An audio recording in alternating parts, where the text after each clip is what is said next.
I would like to call this special meeting of the Board of Selectmen on February 7th to order at 7:01. Please stand for the Pledge of Allegiance. I pledge allegiance to the flag of the United States of America and to the republic for which it stands, one nation, under God, indivisible, with liberty and justice for all.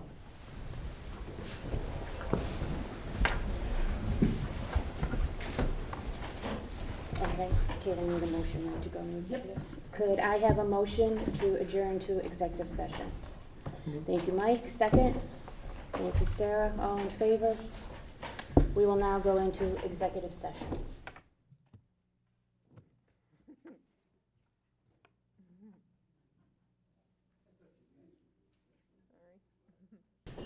Okay. May I have a motion to return to open session? Mike moves. Marcy seconds. All in favor? Okay, so before I go into my first selectmen's report, I'd like to know if there are any objections to moving item number 1 under new business first. Pam Gary has a meeting to attend to, so we would like to take her first. If there are there any objections? No objections? Okay. We didn't have public comment. Yes, after. Okay. So first item on the agenda is discuss and take action on a request for a special appropriation of $11,000 to install a new backstop at Baker Field. Here's Pam Gary to give us an update. Good evening. Thank you. Yes, we had a neighbor directly next door have some concerns at Baker Park because of baseballs that were being hit into his backyard. They were foul balls going over. He has a young child, they're concerned about using their backyard. I did send out Jim Flynn, our park supervisor, to meet with various contractors to come up with a solution. We hadn't had these complaints in the past, but regardless, it was something we really needed to look at. One of the recommendations was to put up netting above the stands where people watch the game and where balls can go over. It did deflect some, but after months, the neighbor kept calling and saying this balls still were coming in. Matter of fact, he had even stopped and talked to a father-son who were out there. We had nothing to do with Little League, but they were out just hitting balls, and some go stray, and they would go in his backyard. So kind of went back to the drawing board. He is very serious about us finding a better solution.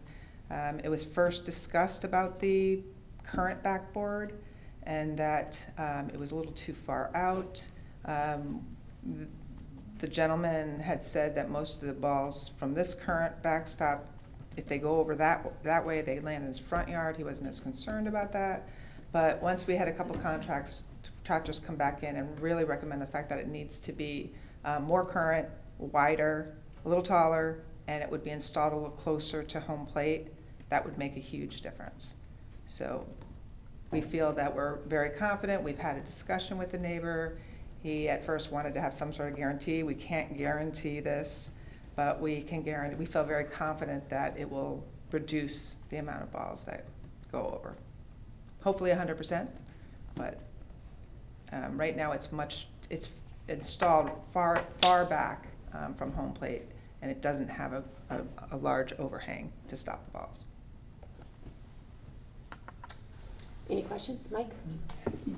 So when you move it closer, it will be safe for the catcher back there and the umpire or anyone else Yes, back there because you're closing that space, right? Right, but it's right now it's farther than a normal one is. Right. So we really want to just put it up to a standard Okay. of what they normally If it's are. safe, then that's fine. Yep. So the current one there is very old, I believe, right? It's been I there for don't a know while. how old it I is, think it's but been there for a while. And we have a couple of bids, yes, for this? we Yes. had a 19,000 and we had a 11,000. Okay. Like the 11,000. Me too. I would just say that Patty Baumgartner reached out to the president of the Darien Little League and Sean Ryan, who is in support of this. He was one of the people that went out. We all looking for solutions. He was very involved. That's great. And he feels that he's confident that this is the way. I mean, we tried, we put the netting up, we thought that was a $1,500 fix, we thought it would work. You know, and it did in some content, but just not to the level that we needed it to. So once you put this up, is there any kind of maintenance, or you look at it? Very little. Very little? We have backstops around the town now that very little maintenance goes My into. softball career is, Yeah, no, it's gone. It's gone. yeah. Okay, well, if there are no additional questions, thanks, Pam. May I have approved motion to approve this special appropriation request? Sarah moves, Mike seconds. Any further discussion? All in favor? Unanimous. Thank you. Thanks again, Pam. Thank you very much. Next up on the agenda is the first Selectmen's report. I will start with a COVID update. I am grateful that Governor Lamont recognized that we are in a different place with COVID right now, and we are ready on February 28th to return to local control regarding school mask mandates. And I know that Dr. Adley and the Board of Education will make an informed decision with the input from our local healthcare officials to do what's right for our students, staff, and faculty here in Darien regarding masking. The positivity rate for Darien continues to decline. As of today, it's 5.54%. That's down from 7.47% last week, and a high of 17.5% at the beginning of January. The vaccination rates for Darien continues to greatly exceed the rate of the state. The vaccination rate for eligible Darien residents is 89.83%. There is a cost-free state-supported testing site at St. John's Catholic Church in the rear basement on the Post Road. Appointments are recommended but not required. No doctor's order is needed, and the hours are Monday through Friday right now at between 9 and 5. The health department's last scheduled second dose vaccination clinic for 5 to 11-year-olds was held this past Saturday, and approximately 60 children showed up out of the 100 scheduled. This was a rescheduled clinic, so some children may have received a vaccination elsewhere. A state-sponsored pop-up COVID vaccine clinic for those 5 years and older at St. Luke's Church was rescheduled from February 4th to February 22nd. No registration is required there, and there's a link on the website for people who would like to access the paperwork before. I'd like to take this opportunity to thank all of those who responded to our requests that began in early December and stepped forward to volunteer on the building committee for the Holmes, Hinley, and Royal schools. We are extremely lucky to have in this community such a skilled group of voters, and we will be voting later this evening to appoint 6 people with complementary skills for that committee. I'm pleased to announce that the town has hired a media relations manager, Marley Hayes, to assist in getting information out to the public in an effective and timely manner. On Thursday, February 3rd, the governor announced that Fairfield and Litchfield County are now eligible for FEMA public assistance grant programs. This approval means that municipal governments within those 2 counties, in addition to state government and certain nonprofit organizations, are eligible to apply for federal reimbursement of 75% of the costs associated with uninsured damage to public infrastructure caused by the storm, as well as costs associated with their response and emergency protective measures. I will be working with the Director of Public Works, Ed Gentile, to seek this grant funding opportunity for repair at Gorham's Pond Dam, along with any other projects that meet the qualifications. I'd like to report on board policies that Kate is continuing to work on policies for the board to address. These policies include a streetlight policy, a policy for hanging non-government flags on town property, and a land acquisition policy.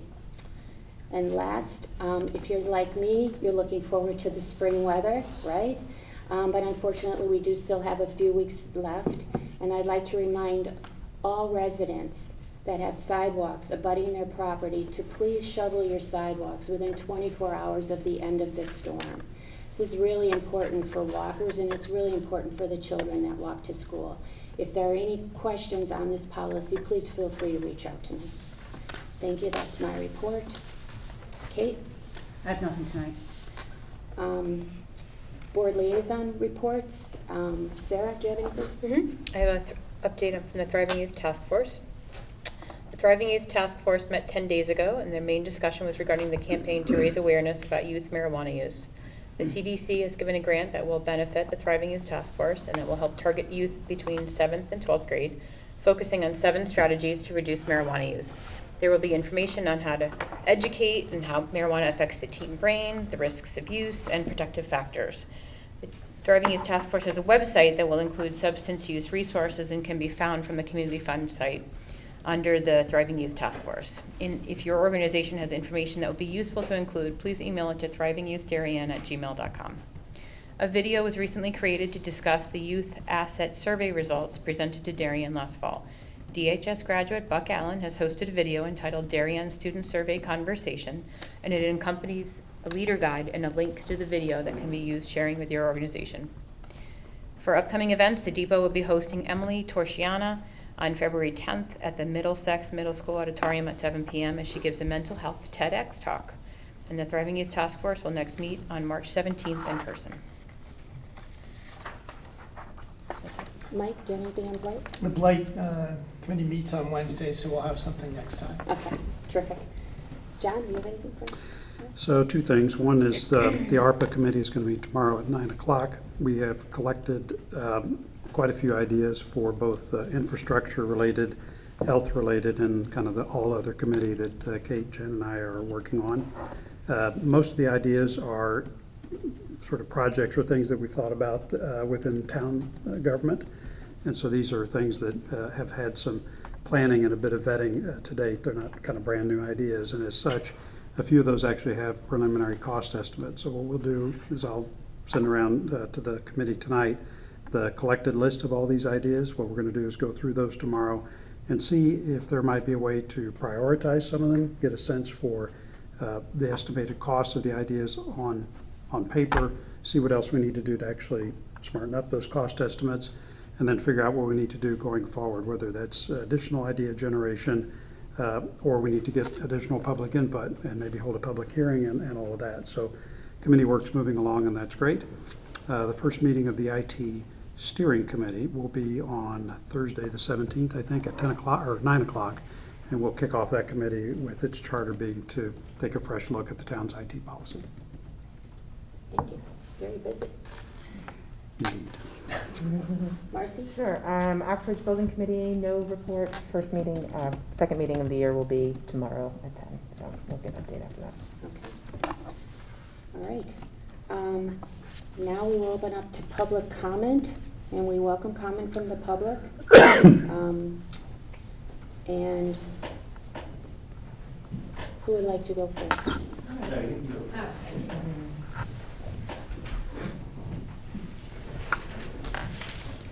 Amy Zerby, 9 Morehouse Drive. Good evening. I would like our town to step into the present and look towards the future by adding an initiative for diversity, equity, and inclusion. The need for DEI is evident. For years, we have seen symbols of hate in our schools. Students are bullied solely for being gay, Jewish, or a person of color. In some cases, this behavior is taught at home. I can assure you that these acts of homophobia, anti-Semitism, and racism are not the isolated incidents as some would like to believe. Companies are embracing DEI, colleges are embracing DEI, and other towns in Fairfield County have DEI initiatives, such as Greenwich, Westport, Weston, Fairfield, and Trumbull. I think that you are failing our community as you send our young people out into the world. People see our community as unwelcoming. Let's pop that bubble. Please add a DEI initiative. Thank you. Thank you, Amy. Jack?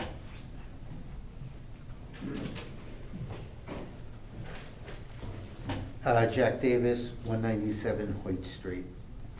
Once again, Kate, Jen presented a solid budget with our new first selectman. That being said, the budget's too high. the guidance that was presented to the full town by the chair who sits behind me was 2.5 on core and 3% overall. We look at F&B, and I'm going to get back to those numbers, but we've always looked for what's requested as opposed to what the mill rate was and how things were paid. And we started that in the last revow year because the town's three boards, Board of Selectmen, Board of Ed, and Board of Finance, which controls debt, control the operating and capital requests, while the market controls any growth to the town's grand list. That's the denominator we don't control. The current proposed operating budget, when adjusted for the accounting of the park and rec expenses and revenue to allow an apples-to-apples comparison, is up 3.79%. When you add revenue, which is decreasing, the total increase is 5.6%, and that's before the capital request. Adjusted capital request is up 65%, bringing total operations and capital to 11% over the current year's adopted budget. And with the, again, decrease in non-tax revenue, the Board of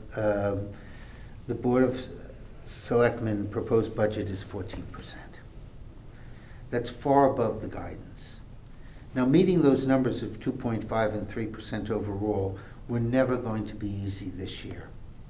Increases in health care, increases in fuel costs, salary increases, and increases in existing software maintenance costs are in this budget, suggesting that this might have been a year where we had to be frugal on other things, and that you might have already been in the 3% range. The 1.9 grand list growth, generating an estimated $1.8 to $2 million in tax revenue, I think sometimes is thought of as an excuse to spend by some of our citizens.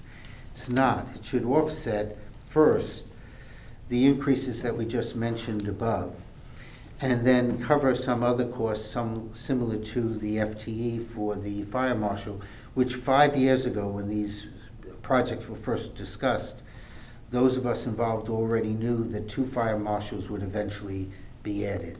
That's a compelling case, which is what was asked.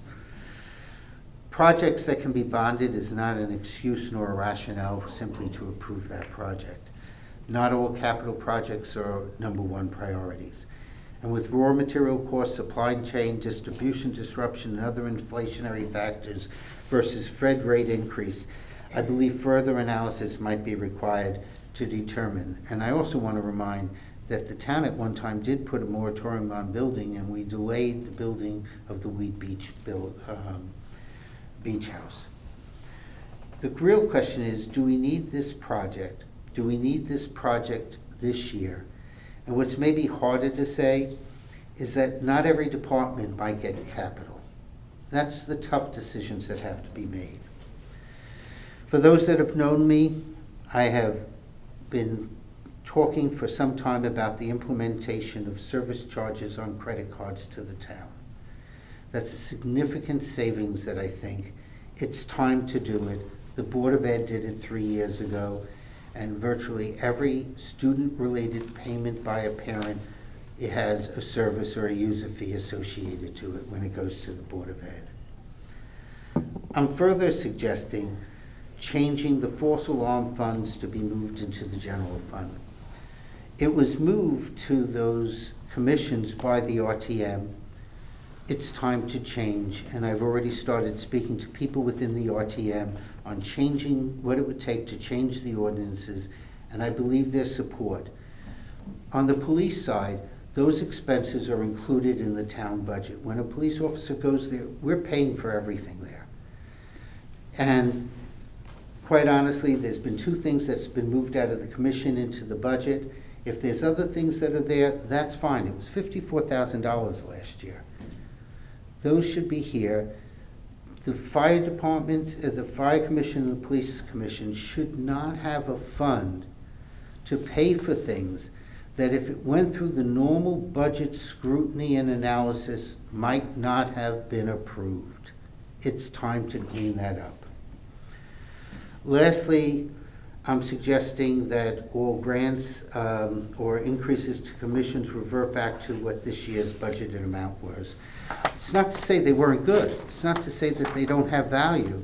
It's just when you're starting out with a 5% increase, this might not be the year that we can afford that. Guidance has never been about a mill rate. It's already about controlling your expenses and what the requests are. And that's not saying that the Board of Finance hasn't been good in using the tools that they have to bring mill rates down. But going to the well and the general fund is not sustainable and shouldn't be relied on a consistent basis. Bonding things consistently shouldn't be relied on when we know we have 3 new schools coming, we have a reimagined library, we have potential of Pear Tree Point, we have potential for the Weed Beach initiative, and then we have bonding that we typically do just to maintain the infrastructure of both the Board of Ed and the Board of Selectmen operations to keep this town operational. Ultimately, you're going to vote on a budget tonight. There is knowledge that between now and when the Board of Finance finally votes on their budget, there will be ample discussion. Jim and I have already been in conversations, and we've committed to have both the RTM F&B Committee and the RTM Board of Finance work together, just as we did previously with John for many years. And so all I'm saying is thank you for your time. This is a tough budget. I hate saying it because it was a very nice budget presented, but it's still too much. Thank you. Thank you, Jack.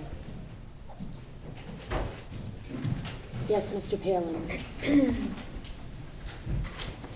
Jack stole a lot of my comments, so I'm shorter than him, but I guess just to talk a little bit high level about the budget, what I would say is, our committee. Just Your address. What? Your address? Oh, Jim Palin, 5 Hickory Lane, Darien, Connecticut. So just to talk a little bit high level about the budget, our board, the 7 of us, have been attending both the Board of Ed meetings and or watching the Board of Selectmen meetings and kind of watching both boards kind of go through a bottoms-up process of building the budgets, looking sort of department by department, line item by line item, and sort of trying to maintain on both of those sides the services that our residents sort of demand, and that makes Darien such a great place to live. And that's true on both the Board of Ed side and the town service in the town side.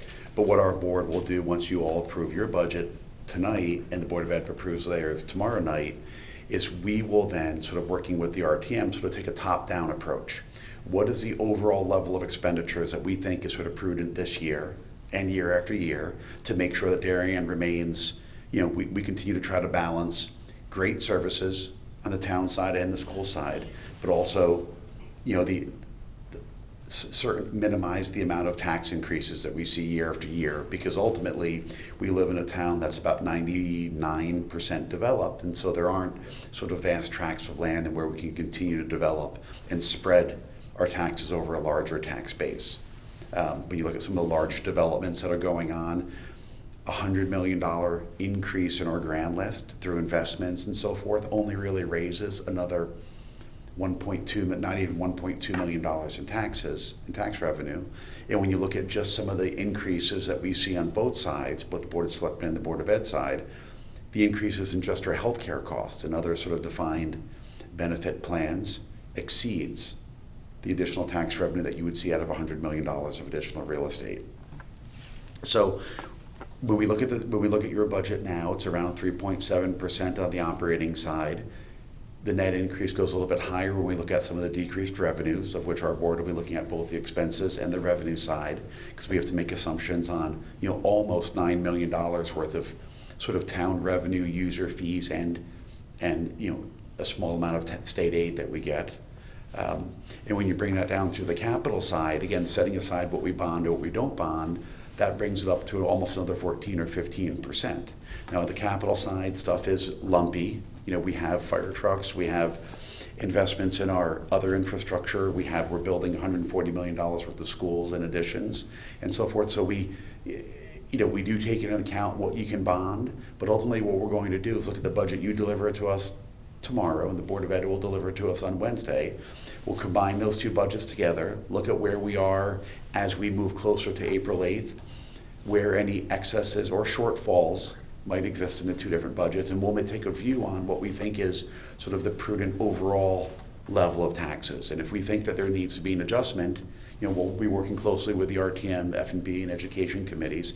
And if we think there needs to be an adjustment to either one of those budgets to maintain what we think is sort of the prudent balance of taxes and great services, we'll come back to you guys like we have in the past, right? And if there's a certain number that we feel that we need to target, well, then we'll work with you guys and staff on both sides, both the Board of Ed and the Board of Selectmen, to try to see how we can get to those numbers without, having any kind of material impact in services, which I think that's all of our respective goals, is to deliver great services and still keep taxes manageable.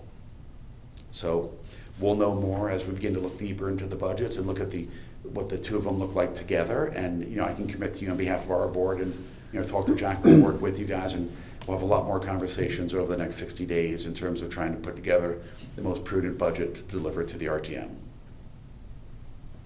Okay? Thank you, Jim. Thank you. Okay, do we have any public comment? I did not receive any emails. Okay. Then we will move on to item number 2, which is to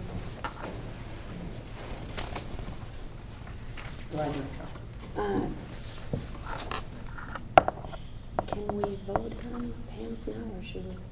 You No, voted we on did. it. I'm sorry. I still have it in place there. To discuss and take action on a request from the Darien Library for a special appropriation of $38,000 to purchase a truck. And we have Kira Perot from the library to give us some background. Hi everyone, good evening. Thank you. I'm Kira Parrott from the library. So just to go over the request here, and thank you for your consideration of it. Generally, we do not come to the town or the taxpayers with capital requests. It is only in the very rare instance when a capital purchase could save significantly on an annual operating expense. And that is the situation, and that was the argument that was made back in 2012, 2013 to the town by the former director, Alan Gray. And at that time, the town did approve the purchase of a truck for the purpose of snow plowing and salting and things like that during the winter season. So just to give you a little history, when the new library opened up in 2009, the library snow removal was done through an outside vendor. And initially, that was an annual budgeted expense of about $12,000, a little over $12,000 a year. And from 2009 to 11, the library kept seeing that increase. And at one point in February of 2011, it was over $22,000 at the end of February. So the season hadn't even officially ended, and that budget line was way more than doubled. So as a result, the next fiscal year, the director had built in a $20,000 plus line for that building operations cost. And that's what it was for that fiscal year. And Alan, the former director, smartly realized that there's a better way to do this. If we buy a truck and we outfit it with the proper equipment and we do it ourselves, we have a great building engineer who's ready, willing, and able to plow us and salt us and do everything we need for our parking lot, the truck will pay for itself in less than 2 years. And that's what happened. So it wound up saving over the course of its lifetime. For the last 8 years, that's what we've been doing. We plow ourselves, we salt ourselves, and we don't have that annual request, that annual budget line is high. The truck is now 8 years old. It is in very poor condition. The plow is not working great. There's a hole in the floor of the truck. It's very cold. We're limping along. We're hoping to get through this winter. But we are, again, essentially making the same argument that a one-time cost of about $38,000, which would cover the expense of the truck and the equipment needed. If there's a little overage with that, the Friends of the Library will cover any overage. Will save at least $20,000 a year in operating costs. I actually reached back out recently to the same vendor that we were using back in 2011, and I said, okay, back then it was about $20,500 a year. Am I in the ballpark? I assume that's gone up a little bit. How much are we talking? And said 25, 23, 20, he very kindly laughed and said, no, you're looking at least 30, probably more at this point, for a variety of reasons, including insurance costs that have gone up for some of those companies, as well as fuel. So we're looking at least $100,000, if not, in savings over the lifetime of the truck. Incidentally, just a little bit of some other budget information. Over the 8 years that the library has owned the library truck, we've seen our building operations budget decrease over 15%. So that's you might remember when I presented our next fiscal year budget that the building operations line was slightly under the current fiscal year. The library truck is a little piece of that. That definitely helps, not having that $20,000, but I think it really just is proof of our general MO when it comes to as many of the operations lines as we can with the library budget. We really try to minimize cost, to be as cost efficient, and sometimes that means taking on projects in-house and doing it, having staff do certain things instead of an outside vendor. It also means continually renegotiating a lot of our annual service contracts, so we're getting the very best bang for our buck. But I am happy to answer any questions you might have about the truck. I'm sorry, how old is the truck now that we're replacing? It's a little over 8 years old. It's become immediately obvious, I'm not a truck guy, but it sounds like it's a pretty big decay. It's, For yeah. 8 years, and presumably if you're just driving around in the parking lot, what's the reason for the great decay that you're talking about? I mean, it gets hard use with the plowing. I mean, it's mostly the plowing and the salt spreading. We do use the truck for a few other things. So in the springtime and the summertime, when we're out and about doing outreach in the community, we might have a tent at the farmer's market, things like that. So it does get used for that, and some weekly runs to the dump when we're dropping off things. But it's mostly, I think, the plowing that really stresses the truck itself and has sort of led to its decay. I know that the library had originally asked for a replacement truck a couple years ago, and it didn't work out in the budget. So we've tried to just wait as long as we can, and we're limping along this winter. We're going to make it one way or another, but we're just a little concerned that it may not make another winter, especially if we get a bunch of blizzards. Kira, does the cost include the trade-in? It does not. I know we had talked when we met with the Board of Finance about if there's money that we can derive from the sale of the current truck, even if it's just for scrap, whatever we can get, we can include that in our year-end financials, give it back to the town, or however you want us to account for that. Okay. So I'm looking at the budget that was forecast for proposed for next year. How much was put in for maintenance for the current vehicle? It's about $2,000 a year. It's Okay. not very much. It includes fuel costs and like car washes and just any minor repairs, like replacing a battery we had to do this Okay. year. It's not a tremendous amount. Okay. How is plowing done on other town parking lots? Ed, do you know in that? town, I think So- probably. No, I didn't know. We have. Are these all third parties that come do all this plowing? This is not a town activity? We have, for the commuter lots and our town lots, we have a contractor that we've bid out and have on call. For the smaller storms, we try to do it ourselves. For the larger storms where we need the help, we call them in to do the work. Okay, is there any reason the library can't be folded into that program? And if you've looked at it, what's the incremental cost to do that? We end up having to definitely have to bid it out or get some type of cost estimate. It sounds like she had done the legwork already as a portion of that. I don't know why it would be any different for our contractor other than, doing the entire town does that to show a cost savings towards the end. Something that could be looked into if you'd ask. Well, I think, You're thinking that. because we're plowing the lot for town hall, right? And so you come Right. down the street and there's the Right, but we library. hire someone, so we're What- gonna no, hire no, the same but- person to do that? For a minor storm, it sounds like the town does it themselves, right, with existing Commuter town. lots and the parking lots, town hall here, we do ourselves. It is. Police department, please do that. Police handle their own. Do We they- salt them on occasion. They have a separate truck with a plow that does light plowing for the police department lot? George handles the plowing over there. I don't know what he uses. I assume he uses the truck. I'm going to make that assumption also. We have talked about that as an option in the past, but felt that we didn't have the capacity to take on another lot. We already have to hire out to do some of our lots when there's a bigger storm. So, Kira, what else do you use the truck for besides plowing? Besides the snow removal and plowing, runs to the dump, and occasional like carting of equipment, tents, tables, chairs when we're doing programs off-site. Any other questions? A Marcy? couple. Is there no dumpster? I guess I never understood, you take all your own Just stuff for to the really dump? big items, like when we're getting rid of, Okay. let's say, old tables and chairs, we do share, Nielsen's lets us share their dumpster that's in Got it. their parking lot. Okay. But for larger items that we don't want to dump on Nielsen's property, we bring it ourselves. The hard thing for me is that winter of 2011 was the really big, that was 70 inches of snow in January of 2011. It was a lot, and I'm sure it blew right through that budget. Right. And the difficulty is that most other years, it's really not the same kind. However, to have them on contract, I would assume that it's the same price that you pay every year, right? Like if you have somebody on, you got to pay $30,000 to have them on for the year. If it's Our parking lots are just a little bit different as far as use goes. yeah, There's really not a building attached to it, if you will. right, We're plowing parking lots for commuters. We come in Right. late at night, we get it done before they come in the morning. The storms during the day yeah, are a problem. right, They'd be a And you're trying to problem keep it for open for the people. facilities to be open. right,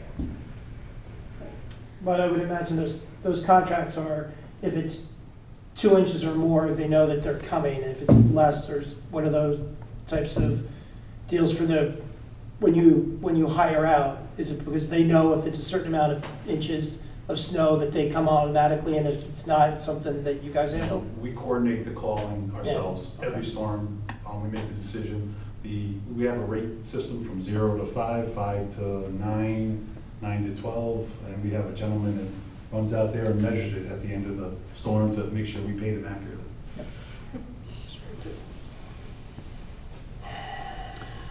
I don't know, this feels a little bit like some of the uncoordinated activities we've talked about in other meetings, whether it's IT or it's health insurance, or it's all feeling kind of separate. So when I hear that, well, the police department, they're getting their plowing done and they've probably got a truck and they're literally next door. And then I've got a program for the town that's got town assets doing this when it's not a lot of snow, which is a really quick thing if it's that much snow. And then if it's a lot, I haven't heard what the incremental cost would be for a major snowstorm to include the library parking lot into that major sort of contract that you have for commuter lots and all that. And maybe that equipment's too big to use in the library lot, to your point about it being tighter quarters and all that. But this is feeling like another one of those things where if we're gonna get at savings and not reduce town services, it sort of behooves us to come in and say, well, wait a minute, let's ask what problem we're trying to solve. The problem we're trying to solve here is what's the best answer for the town for light snow events and heavy snow events across all town assets. And to say holistically, what's the best way to get that done? And I'm not hearing that from proposals like this that says, well, we need a truck to do plowing and, incidental dump runs, that type of thing. It doesn't feel right. I'm not saying I'm a no, but I think, John, if I could add, with the police department, the person who does their plowing is the mechanic for the police vehicles. So he has other duties during storm besides maintaining the lot. He's also got to be ready to maintain the vehicles, and he does do some of the building maintenance as well. So it's not somebody that we could spare.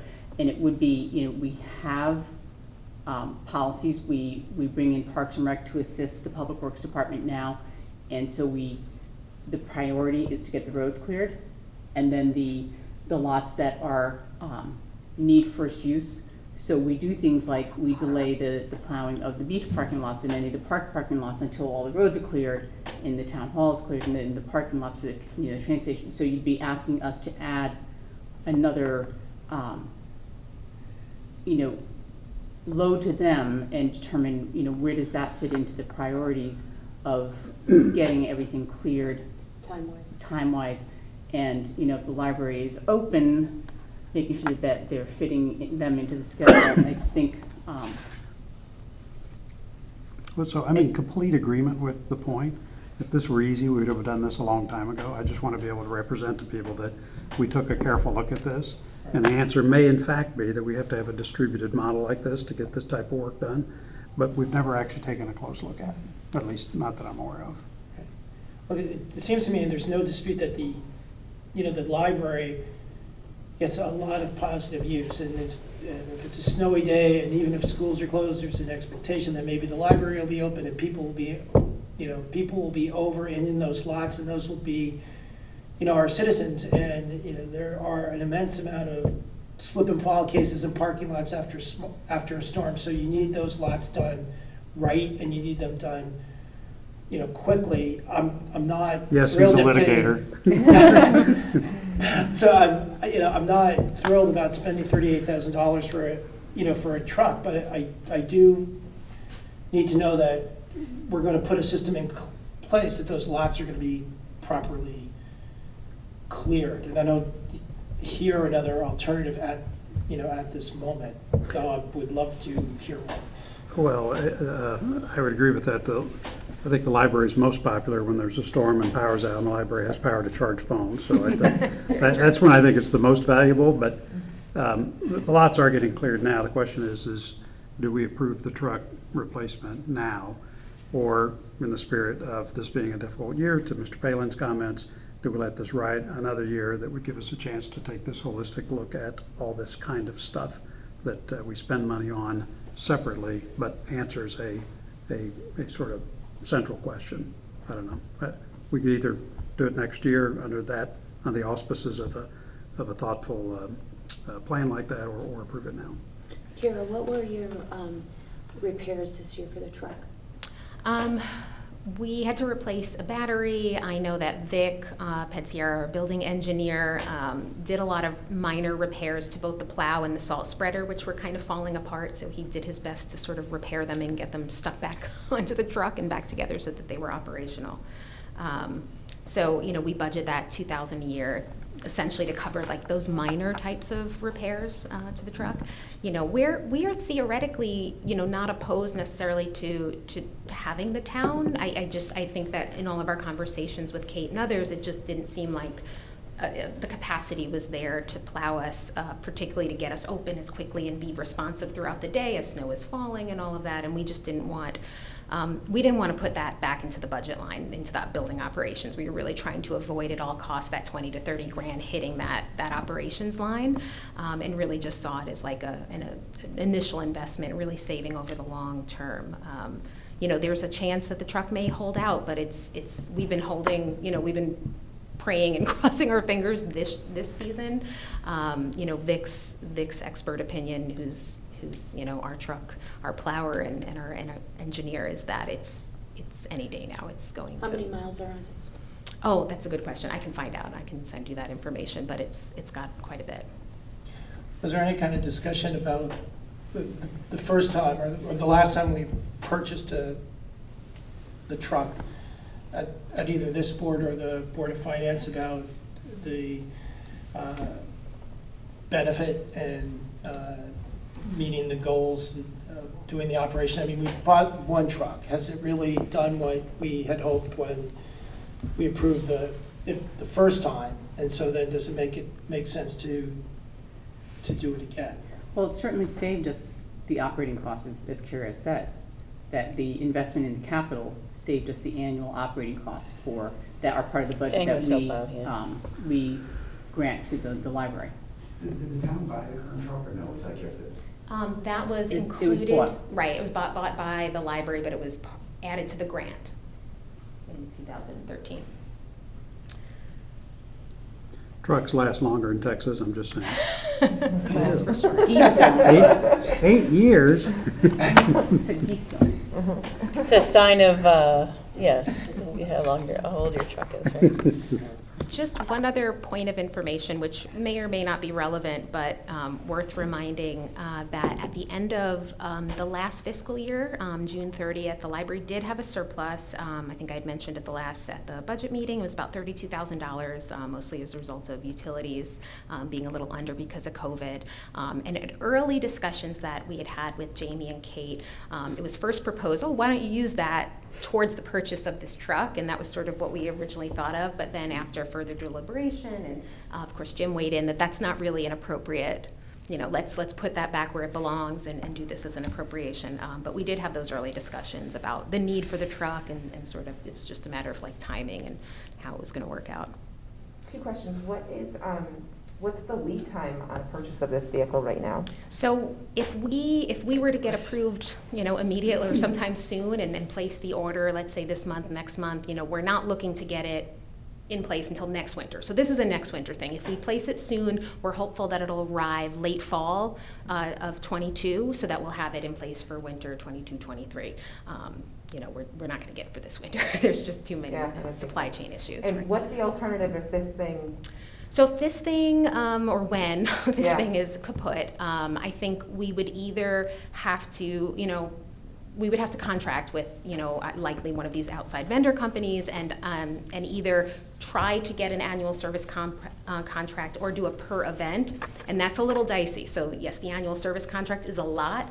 Depending on the winter, the per event can be almost more. It depends on the winter, but it's not as cost effective, particularly if you have a rough winter. So either way, we're most likely, unless there's some alternative at the town level, which it doesn't sound like maybe there is, we would be probably blowing up that line and possibly coming to you for assistance next year. And Kara, the truck doesn't sit all day, every day, if it's not going to the dump or plowing. I mean, most, you know, it's winter, it's getting used a lot. During the spring and summer, you know, it's out and about in town. We do a lot of events sort of out and around, so it does sort of get used, you know, as sort of our library transportation, particularly when we have to haul stuff. If the town did not approve this purchase, what would you do for those? Good question. Most likely, you know, have a staff member who maybe has an SUV or a larger truck sort of try to fit some of that in there. As far as the dump, we might have to increase our service contract. We use, I think it's City Carting, and there's some other vendors that we use for other trash and recycling removal. We would probably have to negotiate with them and see if they can do a little bit more. That might increase that, so it'll probably hit somewhere else.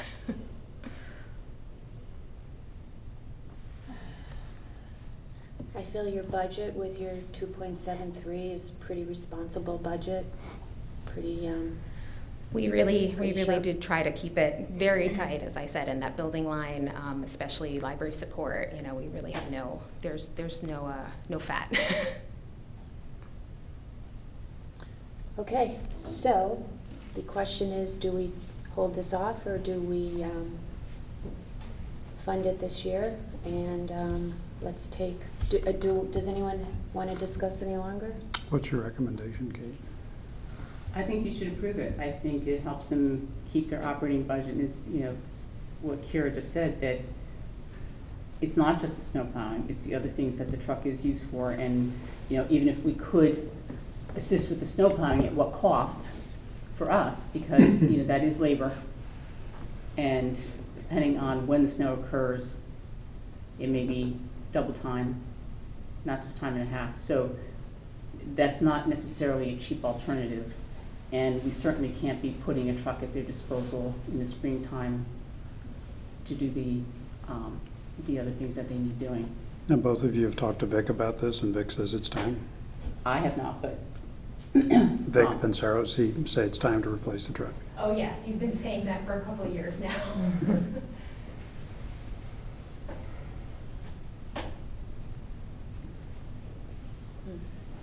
I'm not sure about your employees using their own vehicles either.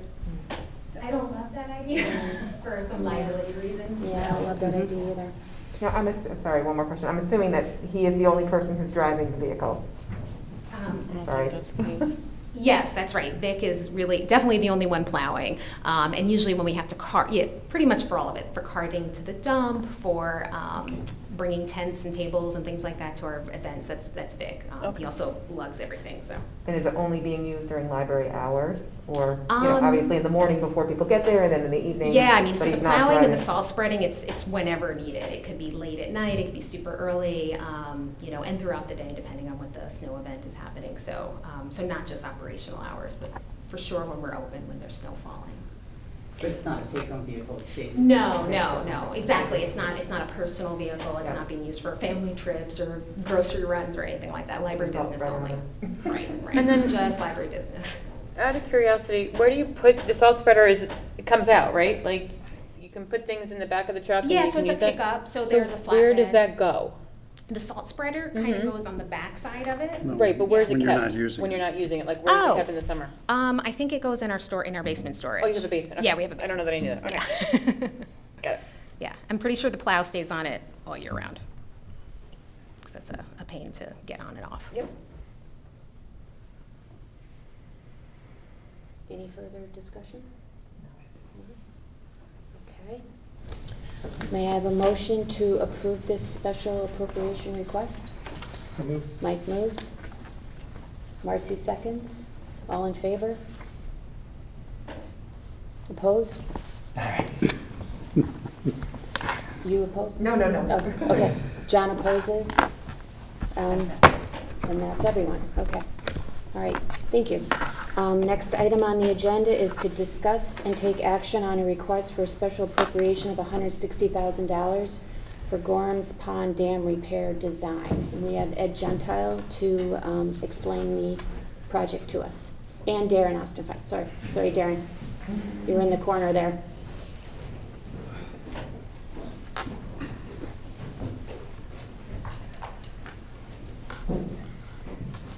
Good evening. Ed Gentile, Director of Public Works. Darren Ostafine, Assistant Director, with us tonight. I will give him all the credit. He did all the legwork for this, put it together for you, but that's the reason I brought him. So I'm just going to give you some highlights, and then we'll go into some questions.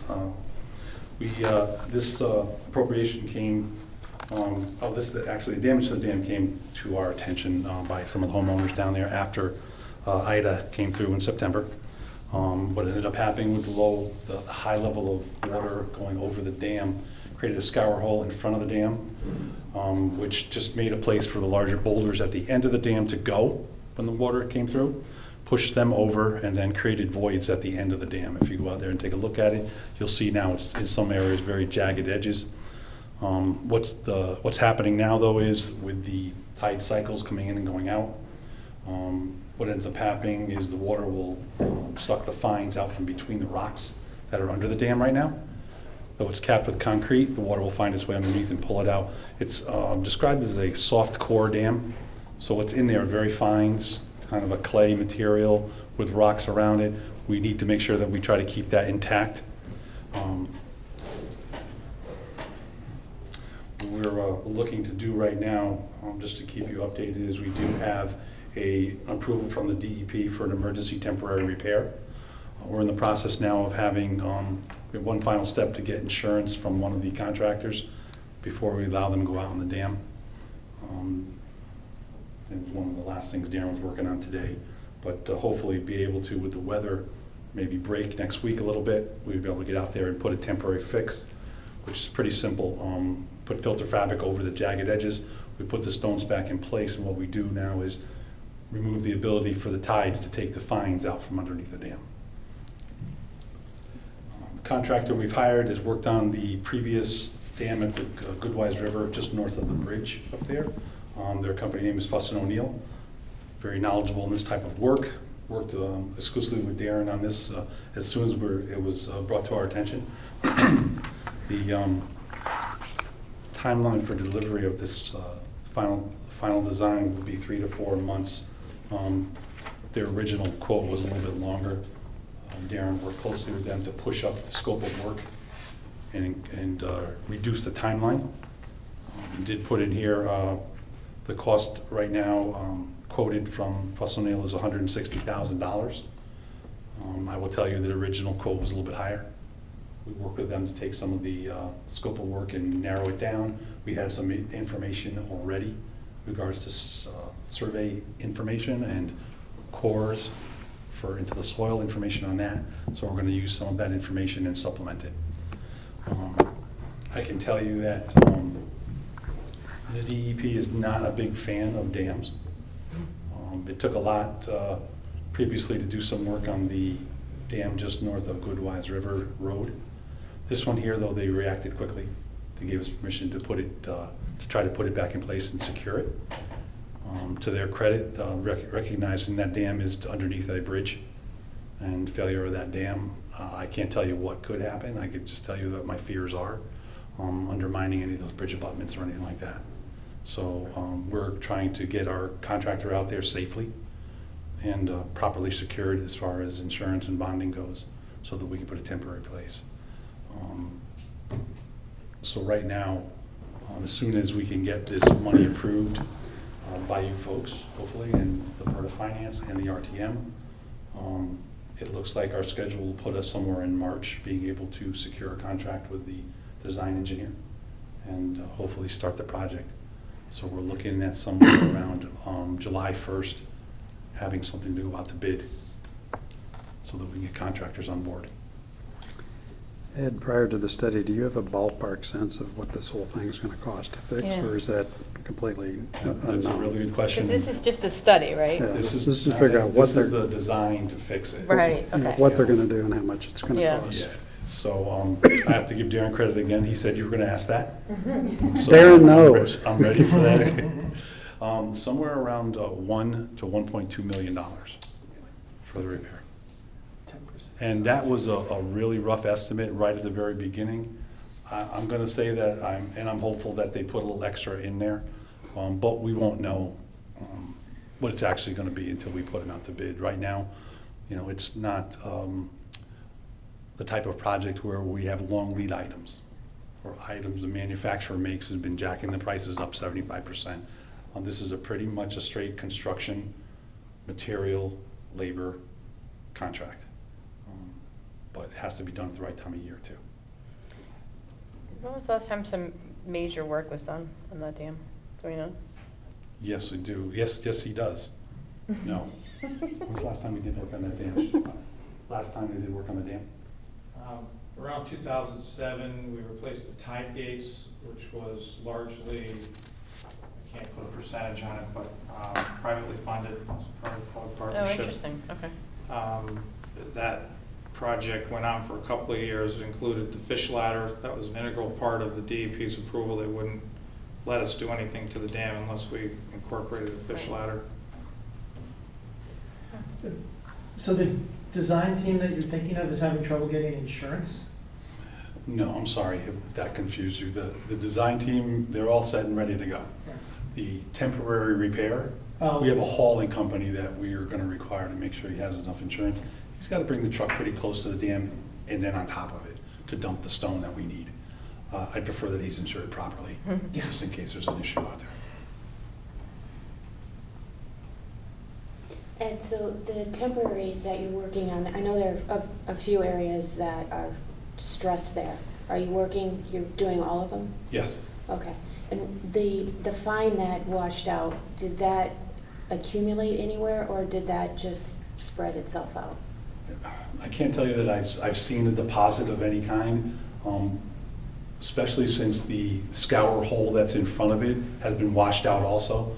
We'll probably see more during the dry conditions in the spring, the summertime, maybe late summer, July, August, to see if the deposits are out there anywhere. But that tide is pretty strong in that area. The flows are pretty heavy during the storms. I'm going to guess it's made its way out to the Long Island Sound, but we should take a look at that when we do get out there. I can tell you there's, you won't find any fines. The water that came across the dam was probably about up to my neck, and all 3 barrels were just going. And all you can see if you look downstream is very large rocks. Some of them half as big as a Volkswagen were just washed and pushed away from the dam. So as Ed describes, there's a trough on the bottom, and then beyond that there's oyster beds, and the rocks are actually very high from being scooped out from along the dam. The fines themselves that came out of the dam, you won't find those. They washed away. And the rock placement, that just stays there? Excuse me? The rocks that have been moved, they just stay there, right? They're still there. Right. Yeah. Do we need to move them? Is there Can any? we reuse them? No, If- but do we need to? Like, is it okay to leave them there, or is there a problem? And can we recycle them? Oh. Some of the bigger ones can be reused. I don't know, we'll have to wait and see what our What they consultant comes up with for design. So the temporary repair, is there a separate cost for that also? Yeah, we got two estimates. One from the hauling company was around $4,000 or $5,000 for the stone and to bring it out. And we have a contractor that says he's gonna place it for about $9,500 to place the stone out there, someone I actually trust to go out there and do this work. So like 15.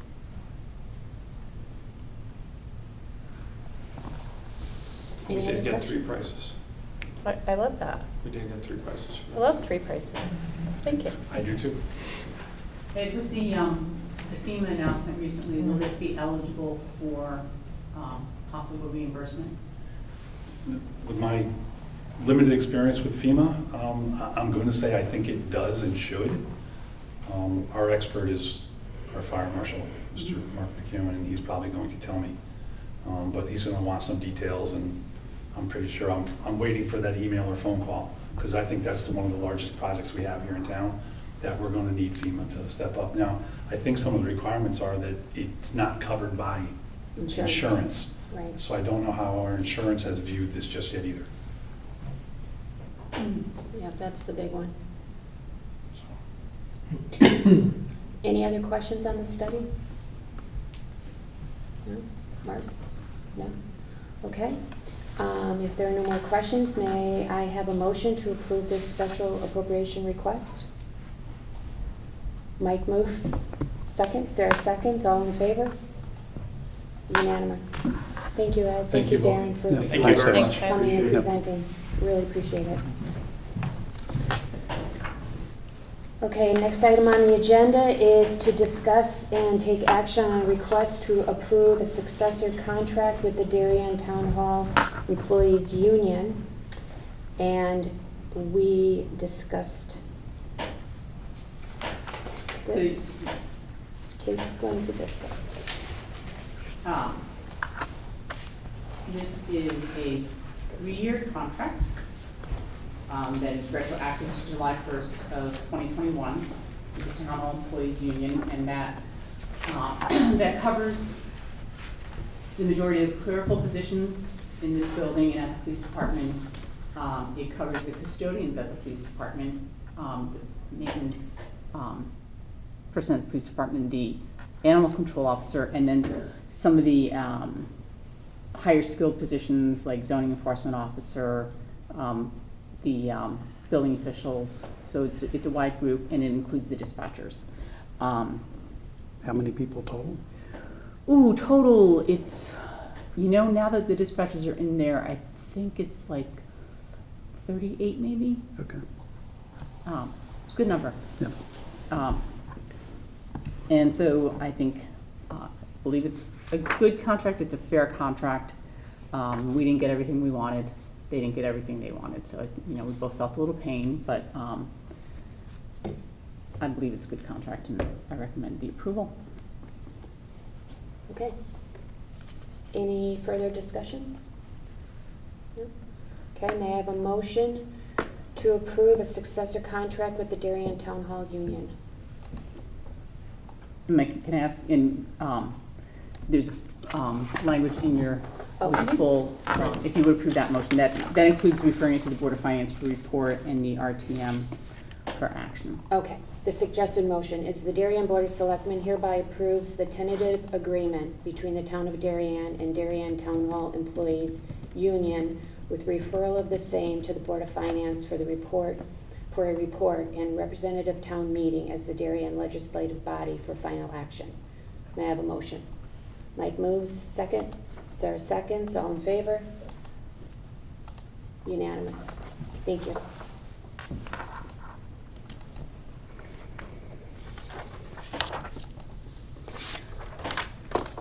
I'm going to pass out for your next item updated, a revised resolution.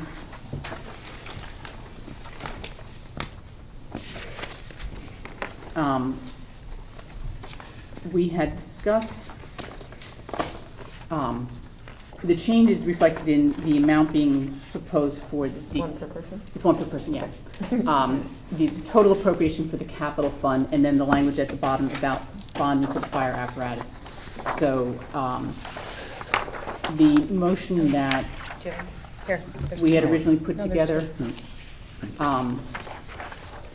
treated the fire trucks as a separate item completely from the capital fund. And based on requests from the Board of Finance, what we're doing here is grossing up the capital fund to include those fire trucks, but including in the resolution that you recommend that those be bonded. That's fine, it really is their call to make that decision. Pardon? That's fine, it's really their call to make that decision. It is. Okay, so we have the budget in front of us. I would like to first thank Jack Davis, who joined us earlier this evening, for his input. The Board of Selectmen has worked to create a budget that balances costs while continuing to provide the level of service that our town residents rely upon. We are all painfully aware that we are in a period of inflation, and our budget reflects these increasing costs. We are also in a period of transition with the 3 major developments in town, and the numbers reflect that as well. Our grand list increased 1.87%, which includes a large part of the Federal Realty and Corbin projects and a little of the Norotan Heights project, and that's terrific.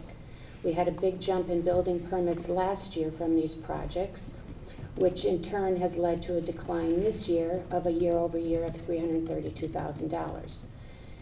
That does include in the budget this year for $57,000 plus from the Norotan Heights for building permits. We are looking to add to our fire marshal budget due to the growth from the developments. I'd like to provide a little color on an area of the budget where we have a little more discretion, the capital side, which is $6.6 million, a little bit over. This includes 2 fire engines, and an emergency vehicle, which is approximately $2.6 million. And the Department of Public Works includes $1.2 million for paving and $750 million for sidewalk rehab and $120,000. I'm sorry, did I say 750? I said 750,000, yep. Right? And $120,000 for sidewalk, new sidewalks. So total from DPW on paving and sidewalks is $2 million, a little over $2 million. So fire vehicles and paving and sidewalk is already $4.67 million of the $6.6 million in the capital budget for this year, 70%. In closing, we are looking forward to working with the Board of Finance as they weigh both the Board of Selectmen and the Board of Ed budgets in developing a responsible budget going forward. Does anyone else have any comments on the budget? I guess to emphasize a few points, I think your point about a portion of this budget being focused on the future, given all the development that is being undertaken, it may look like we're adding staff to the fire marshal's office and others indiscriminately, but it's not true. We've got a lot of sort of new development that we have to take care of, and town services need to rise to sort of meet the needs of that development. So I'd urge caution and cutting back any of the investments in this budget that are intended to support that sort of thing. The other thing I would say is that, like I said at the last meeting, don't forget that there's ARPA money that we've not taken into account in this budget. We'll have more clarity on what our recommendation is for the spending of the expenditure of that money, which we'll make to this board, and that will feed into this process and I think mitigate these numbers. But none of these numbers reflect any of that, those available resources. And the final caution I would have is that it's easy to defer spending. One of the things that, even when I was on the Board of Finance, I think we recognize is that as painful as it is, there's spending in the budget that looks like it can be cut, right? Because it's not staff, it's not required, it's none of those things. But you have to have level loading of spending to maintain town assets, particularly in a town like this. And so I'd strongly urge that to the extent the successor boards elect to reduce this budget, that they not do something that materially defers that kind of spending into the future, because the reality is we're going to have to spend it at some point, and it's much better to identify those spending projects and try to have level loading of those investments so that we don't have degraded town assets and that we don't have a ton of deferred spending that we have to meet in some future year. Yep, I concur with John's comments, and I found going through this budget in this way for my first time, I thought it was illuminating to look at these services that we provide and balance with need. And I thought John had some comments, particularly around some radios and technology. And I think we also looked at this budget for future examination and perhaps reduction, and looking at something like that with the radios across the board, and really looking at some of those systems and seeing if there was a way that we could make those technology items available, but a lot more economically. And I look forward to doing that and some other things that we kind of bumped into along the road of going through this budget. But I feel it's very prudent and very conservative, and thanks to Kate and everybody in her office and our first selectman for presenting it. Hear, hear. Marcy? Yep, I think John and Mike have said everything Mike, absolutely. Kate and Jen and the department heads, thank all of you for all of your hard work on this. They're amazing. They Yeah, really are. They really are. They start on this, hand it off to Kate before Thanksgiving, right?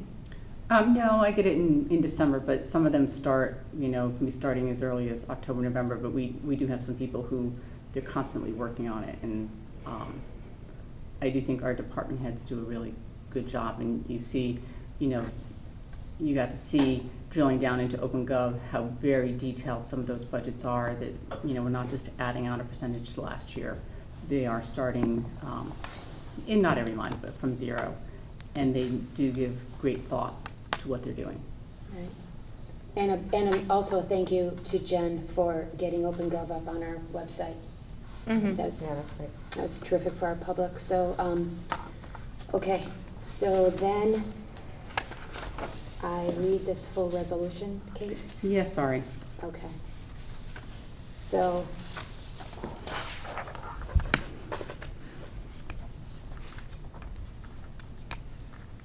Would you like me to read it? no, it's okay. Here goes. Resolution for the fiscal year 2022-2023 budget. Whereas the Board of Selectmen have reviewed and evaluated the town administrator's proposed budget for fiscal year 2022-2023 and the six-year capital plan, and whereas following completion of this review, a number of changes and modifications have been made to the budget, now therefore be it resolved that the Board of Selectmen hereby approve the modified annual budget for 2022-2023 and the six-year capital plan. Be it further resolved that the 2022-2023 budget and six-year capital plan be submitted to the Board of Finance for their consideration.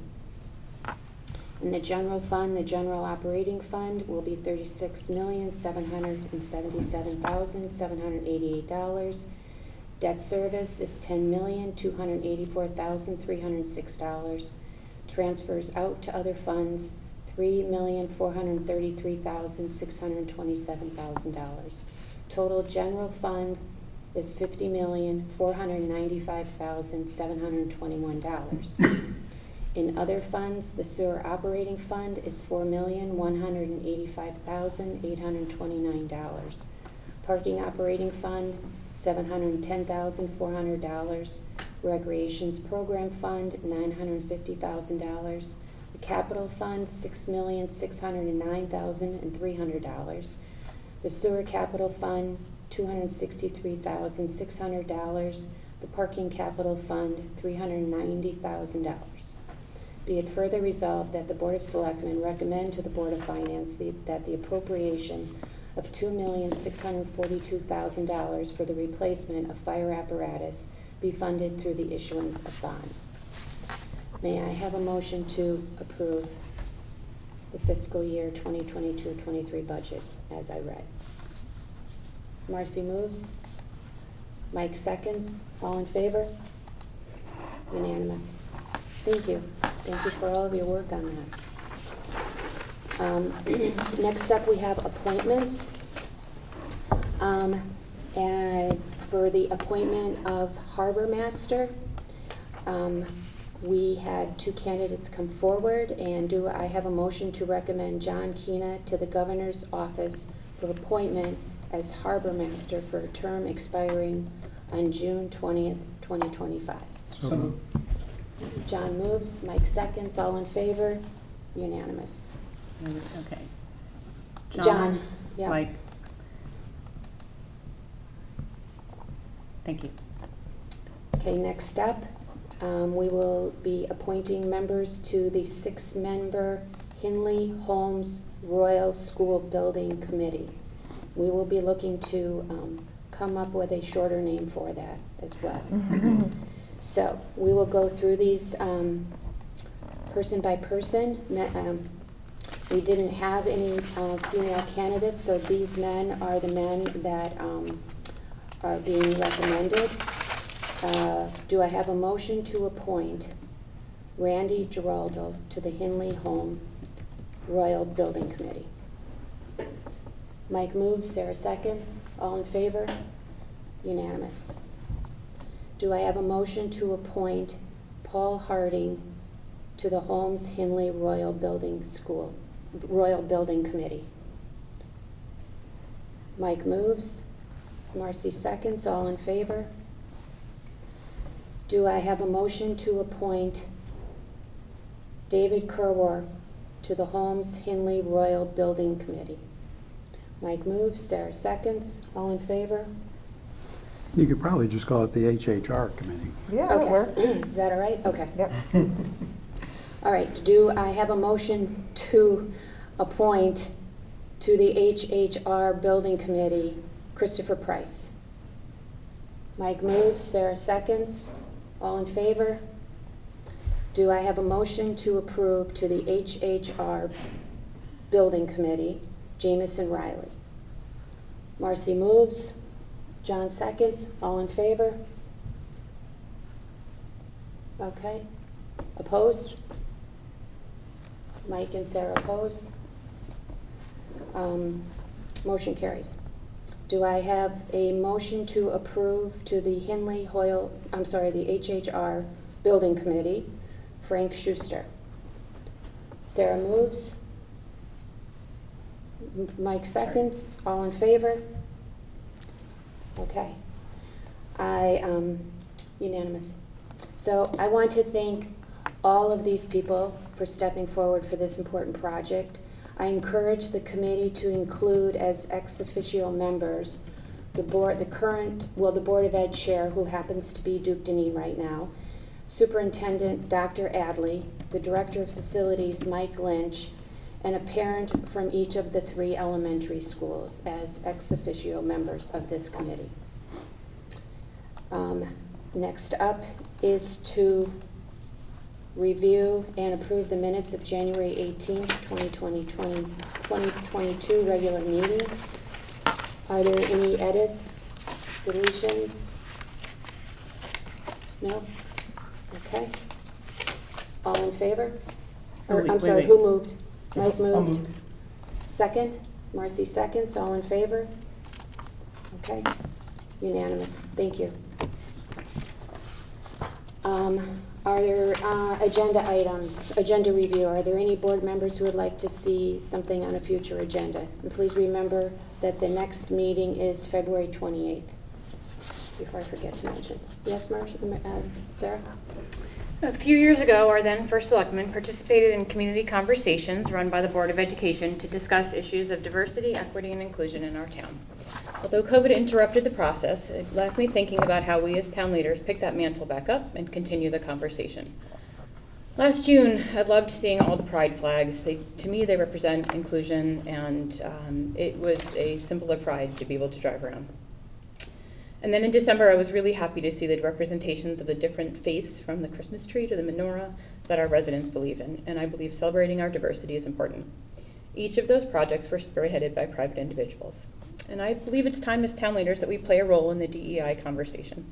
It's not uncommon work. Weston, Greenwich, Westport, Easton, Fairfield, Stamford, and Norwalk are all doing this work. Many schools around us, including our own Board of Education, are engaged in this type of work.